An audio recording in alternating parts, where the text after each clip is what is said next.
Unlocked, we're going to be transporting you back in time to Saturday night's Granada television on ITV. It's a show that was watched for 17 years by the whole family, from your little uns to your nana in her favourite armchair, with viewing figures of over 13 million. The original host, when it started, was Leslie Crowther, but was most remembered and loved for being hosted by our special guest today. Tonight, Matthew, we're going to be unlocking Stars in Their Eyes with Matthew Kelly. Oh, yeah, thank you. Oh, that was nearly as breathless as the actual show. I'm doing the show here. It's been 20 years. Is it 20 years this year? 20 years. Since it started or came off air? Since it came off air. Wow. Since I first did it. Wow. But it was like the biggest show on TV, Saturday Night TV at the time, wasn't it? Oh, it was, yeah. Yeah, it was. Well, yeah, but, I don't really remember that side of it. Okay. That was all up to other people. We were just having a laugh in the studio. And I used to absolutely love everybody who came in. I thought they were marvellous. Right. And sometimes people would say to me on a Monday, oh, so-and-so wasn't very good. And I'd go, I don't know what you're talking about. Because, right, this is what would happen. People would come in, and we took 2 days to do each show. So there'd be 5 people come in on the Thursday, and they'd all sing their songs 5 times. Oh, that was the thing, yeah. So we had to get them through the doors, and all there would be the crane camera, because they used to have to rehearse those shots as well. And I like to stay there and get to know them. So the reason for doing the 5 times is to get them on and to give them enough confidence to do the show the next day. And you could see there was every single time this happened. The first time they come on, they go, oh, no. Oh, I wish I hadn't done this. Oh, I'd rather die. Then the second time they did it, they go, oh, God, well, I'm here now. I've got to do it. Then the third time they go, oh, well, I might as well enjoy it while I'm here. The fourth time, they go, oh, this is quite good, really, isn't it? Fifth time, couldn't get them off. Was anyone ever so nervous that they actually couldn't perform? Oh, yes, we did have one. And I'm naming no names, mainly because I can't remember what he did. But he disappeared between the first day and the second day, and he was, I say he was never seen again. He did disappear, and he was never seen again for that series, but they did manage to relocate him. Where did they find him? He was just so frightened he couldn't do it, and they couldn't find him, they couldn't get hold of him, and I felt a bit bad when he came on to do, I think it was like 2 series later, they'd found him and he said he would do it, but I was never sure about that. But he did all right. And I'm glad he did, because for him it was unfinished business, and I don't like unfinished business. No. Yeah. You had some amazing singers on there, though, really. I mean, who were some of your favourites? Well, my all-time favourite was obviously Freddie Mercury. Oh, yeah. And there was a man called Gary Mullen who looked nothing like him. And he was the funniest man. He was from Glasgow. And I'm still in touch with him. Whenever I'm doing a show up in Glasgow, he always comes to see him and his wife. And he is...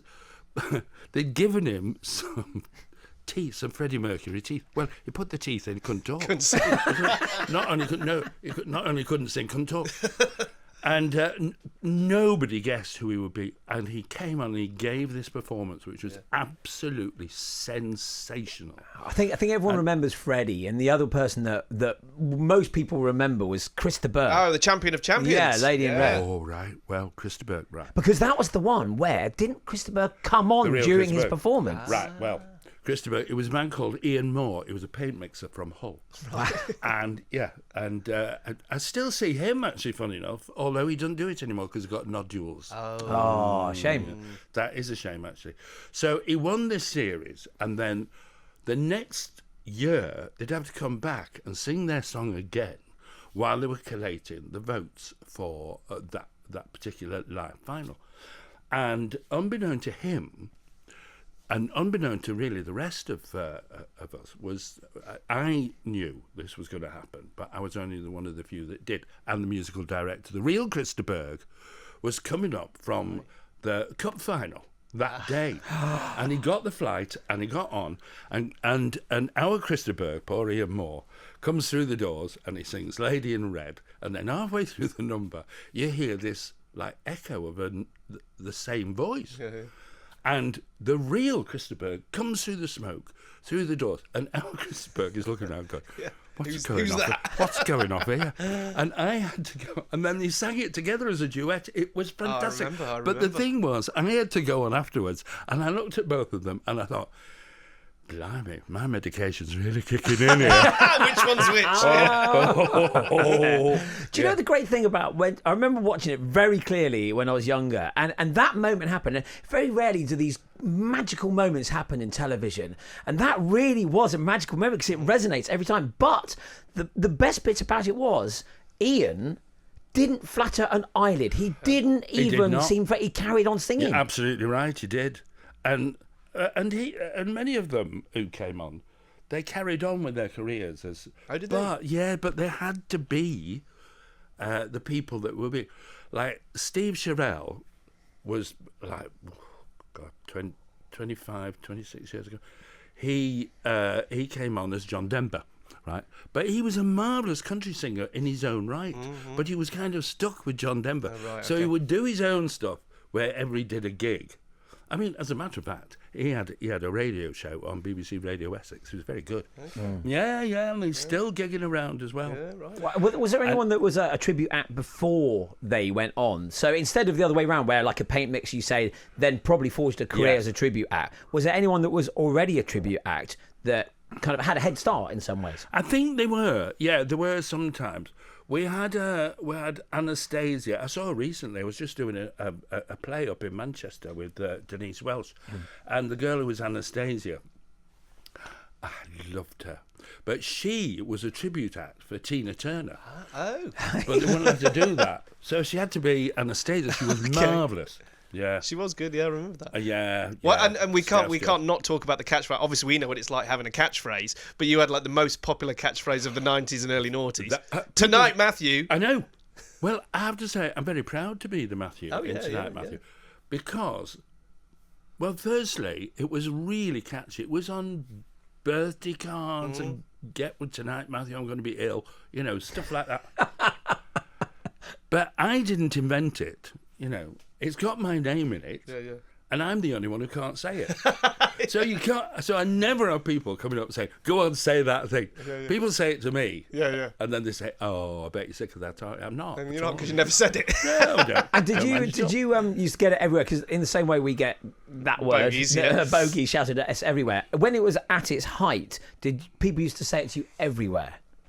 They did, yes. Like supermarkets, in the pub, everywhere. Well, luckily for me. Right, what happened was that because I'd done Game for a Laugh and You Bet and all those Saturday night shows, I was used to being famous and I'm used to being attacked in the street. Attacked? It is kind of an attack, you know. I mean, so much so that you'd sit at home and you think I could do with going to get some spuds. Should I, shouldn't I? Oh, no, it's not worth the effort, really. You know. But of course now I've got the pleasure of having a name. But nobody recognised me because I'm so old now. You know? I go around with a walking stick now. Always gets me a seat on the tube. You want to try that? Top tip. Yeah, isn't it? Or a pregnancy badge. I have got. I don't think we can do that, can we? I do look like I'm due. I think it's twins. Tell me about the celebrity specials, because the regular public was first, and then celebrities got involved. Who was good and who wasn't good? Who was good? All right. Well, Carol Vorderman was one of the ones that came on pretty much. She was practically the first celebrity that came on, and she was doing Cher, right? And the first thing she had to do was she came on in that, you know, the thing that Cher did on that warship, you know, where she was in suspenders and a bustier. You know, she was a fantastically brave thing to do all those years ago. And she had to come on and sing a note that she had to pluck out of the air because that's the way the song started. But of course, everybody went nuts when she came through the doors because they'd never seen anything like it. Carol Vorderman in a bustier, marvellous as Suzzies. And she couldn't find the note. Three times she tried. It was just awful. So what they had to do was They had to shush the audience, tell them to be absolutely silent when Carol came on, so that she could pick a note out in the air, and then they would dub the clapping and screaming on afterwards. Classic. Who was the best celebrity singer, do you think? Best celebrity singer? Well, Kirsty Young okay. was right. surprisingly good. Right. Who was she? She was Gimme Fever. Who's that? What's her Give me name? fever. Yeah. yeah. Yeah, you'd be good. Ooh, you'd be good. Ooh, I saw that. Did you hear that? I did. Who would you be? Who would I be? Yeah, if they go on, you walk through the doors, you get all the smoke and the Yeah. lights, and you walk back out the doors. My tonight. karaoke song is Mustang Sally. Oh, I did it recently there at a bar in Portugal. I got a standing ovation, so come on. Yeah, but they were all. Did off you their do it faces. when we went on holiday to Portugal recently? Yeah. Did you? Me and I Katrina do- went in. That's yeah. amazing. Well, you know what he's like when he's had a baby. Oh, yeah. not that I'm in a position to judge you. Who else was? David Ginola never learned yeah. the words. That was a tricky one. Oh, yeah, and they got a bit fed up with him. I didn't mind. Yeah. I thought, yeah. Bridget Nielsen came on, right? And I don't know why she did this. I suppose she thought she was being hilarious, but she came on for the little interview bit, and she's quite a statuesque woman, and she got a trout from out of her bra, Oh, what? a great big trout, and handed it to. I've no idea what that was for. Now, obviously, the show as a whole was just loved. And I mean that. It was loved by everyone. And you must get people coming up to you still saying, I loved that show. Now, when people say it to you all the time, sometimes it loses its meaning, but people really mean it. What do you think it was about? And it was a lot to do with you as well as the format. What was it about the whole package that made a family sit there and watch it every single Saturday? Well, because it kind of went out about the time that everybody's getting ready to go out on a Saturday night. And the great thing about it was, I believe in the spirit of a show, and I think it had great heart. And one of the reasons that it had great heart was it was done in Manchester, and it was a very specifically Manchester Granada show. And the crew were fantastic. They were great with the contestants. Their whole raison d'etre was to get them through the doors and give them confidence and give them hope. I mean, at first I was against doing the celebrity ones, because I said this is about ordinary people becoming famous people. Well, I was just going to say that for me, it was because it was so real. It was real people getting up there doing it. Yes, but I tell you what happened was, of course, when the celebrities came Yeah. on, in that moment when they came through the doors being other famous people, they become normal people, like ordinary people, and braver than ordinary people, because in a way, because the ordinary people who were being those other singers already had the skill. Celebrities had to take on the skill. Yeah, of course. And I thought that was an incredibly brave thing to do. And they were very, very vulnerable. Boy George, won it twice. Did he? As David Barrett. Yes, he right. did. He did. Vicky Entwistle fell on her arse. What are you going to do? I mean, many of us have in our time. Who would you have been, Dom, if you'd gone on it? Who would I have been? Well, I've got pointy features. Do we have to look like them or sound like them? I suppose the makeup department can make you look like them, can't they? Oh, yes, Glenda. Go on, tell us about Glenda. Glenda was head of makeup. She was marvellous. Oh, that woman, I can't tell you. Everybody adored her. She took no prisoners. My God, she was proper fierce. Yeah. And sometimes people would arrive and they'd have a toupee or a wig on, and Glenda and expect Glenda to pop a wig on top of their wig.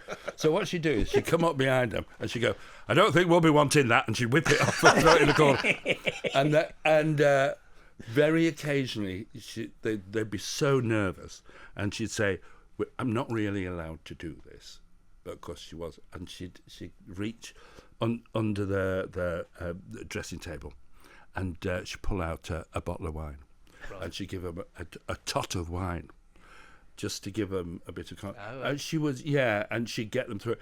And sometimes they'd be sat in her chair afterwards, having her makeup removed, and they'd be going, "This is what I want. I'm going to give up my job now, and I'm going to do this for this." And she'd go, "Look, what you really need to do is look at this like a bubble. This is a bubble in your life that was a marvellous thing, and you want to hold it. Don't spoil it by thinking that you can keep the bubble going on forever. I thought that was a marvellous thing to do. Who would you be, Doc? Yeah, who do you reckon he'd be? Yeah. Well, someone once said I'd be a good Leo Sayer. Well, I know, but you've got to be able to sing. Because he was little like me, wasn't Yes. Yes. he? You make me feel. Oh, okay. Oh, okay, there we good go. singing. Yeah. Do you think? Can you do that thing? But I where- need the hair because he had a Yeah. good shock of hair, didn't he? He did, yes. And mine's all going, so I definitely need. No, What's her name? Glenda.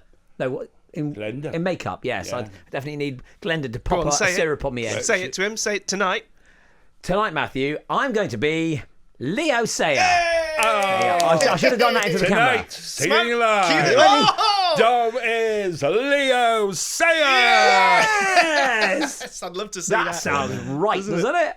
Because you see, the other thing we used to do was we never left the studio. And we used to have a thing called Rose Cottage. And Rose Cottage was under the bleachers. Right, Explain what the bleachers are. The bleachers are where the audience sits. Right. So we'd be underneath in all the scaffolding and everything. And there were three of us in there. There was Pat Green, the auto cue lady. There was Richard Easter, who wrote the scripts. And there was me. So it was like the evil triumvirate. And so him who wrote the words, her who typed the words, and me who spoke the words. And then people would, the contestants would come through one at a time, and we'd go through what we were going to talk about when we did our chats. So we spent the whole time in the studio, and most of the time we'd just be larking about with the crew. And every morning, I used to come in and I used to give everybody a Freddo. Do you know why? Because that way you get to learn everybody's name, firstly. Secondly, people will do anything for chocolate and you can buy their affection. Yeah. I know. Top tip. That's a Is top it tip. that easy? A Always Freddo? For Freddo. And you've won them over. Oh, yes. Yes. They'd be panting at the door. So tell us about Rose Cottage. What was in there? Was there like sofas and lighting? It was called Rose Cottage because the first year we had chairs and we had a window frame that they got out of props or somewhere, and a sign saying Rose Cottage and a plant pot. So the next year it was all done up like a bordello, and the next year it was done like an Arab thing, but it was always called Rose Cottage. And they used to film in there in the end. And in the end, it used to take more of the budget than the set did. Classic. Oh, I mean, a massive memory unlocked there, and what a show it was, Stars in the Rise. Because after Stars in the Rise, though, you went on to become a huge, amazing actor and won an Olivier Award, darling. I thought you'd never mention it. Oh, yes. Yeah. Well, you started out acting, didn't you? That's where it Yeah. came from, yeah. Yeah, So yeah. I just went back to what I knew. Right. Because I'd done all that, I'd done Game for Alarm, Yeah, yeah. I'd done You Bet. What was the Olivier Award for? For doing Steinbeck's of Mice and Men, playing Lenny. Wow. Yeah, and I got that in 2004. And when I decided that I would just go back to acting. Because, once you've done, like, the highest rated show. Three of the biggest shows on TV. I know, Saturday night shows. I thought, it's time to go. It's interesting. Well, David Walliams was in here recently talking to Ricky, Oh, yeah. and he was talking about how your career is basically segmented into chapters. So he said, I did my Little Britain chapter, then I did my Britain's Got Talent chapter, then I did my author chapter. So and it sounds to me like that's what it was for you as well. You then went into the acting, and recently we watched you on one of our favourite programmes, produced by one of our dear friends, Steve, Inside Number 9. Inside Number 9. It was so good. It was a dark episode. Absolutely amazing. It was dark though, wasn't it? Yeah. But I had done Comedians, the Trevor Griffiths play with Reese in in the Lyric Hammersmith, and I had done Benidorm with Steve Pemberton. Oh, of course you did. Didn't you love his character in that? Oh, he was Wilma Dickshire. he was lapping it up, wasn't he? He made a great drag queen. He's great, but the writing is so clever, and it's not only funny and very dark. It also is a commentary on it's a social commentary, actually. They all are about how we live our lives. And Well, the monologue you had to do halfway through, that must have been tough to learn, that one. It was kind of went on for ages, didn't it? Oh, I tell you what was really tough was learning that song from the Mikado, because I got the script, I thought, that's tricky. And I'm not a big Gilbert Sullivan fan. So when we came to do it was like 3 verses of it. So when I came to do it, there were 7 verses. I went, when did these others come? You never told me. Well, it sort of ruined my week because I had to learn it. And not only did I have to learn it, I had to learn it while there was a fight going on behind me. Oof. So I had to mime it while the fight was going on. And then they had to mime the fight while I was singing the song. And it took 3 takes. And they were great, actually. They said, look, if you can't learn it, we'll have it on boards in front of you. Yeah. But I got it on the 3rd take, and the whole place erupted. Hey, get off! Annoying when you watch it back there and they only use little bits of it and they don't use the whole thing. That's exactly what happened. Oh no, I can still learn it. But you see, every time I do something now, I think, I wonder if this is the one that's going to get me. Yeah. You know, because a lot of actors, when they get older, we're in our 70s now. You don't 70s. Look it. You don't look it. No. And we were in Panto with you, of course, at the Wimbledon Theatre, and you were still daming it up and going for it Well, I've had both hips done now, which is why I'm always parked at the side of the stage. Well, it was interesting because, everyone was taking it in turns to collapse from illness during the run of the pantomime. Yeah. You were probably the only one who didn't get ill. You sat there rock solid. Straight through. Yes, I plough a very deep furrow, me. And on that note, Matthew Kelly, thank you so much. A memory unlocked. Thank you. Thanks, Matthew.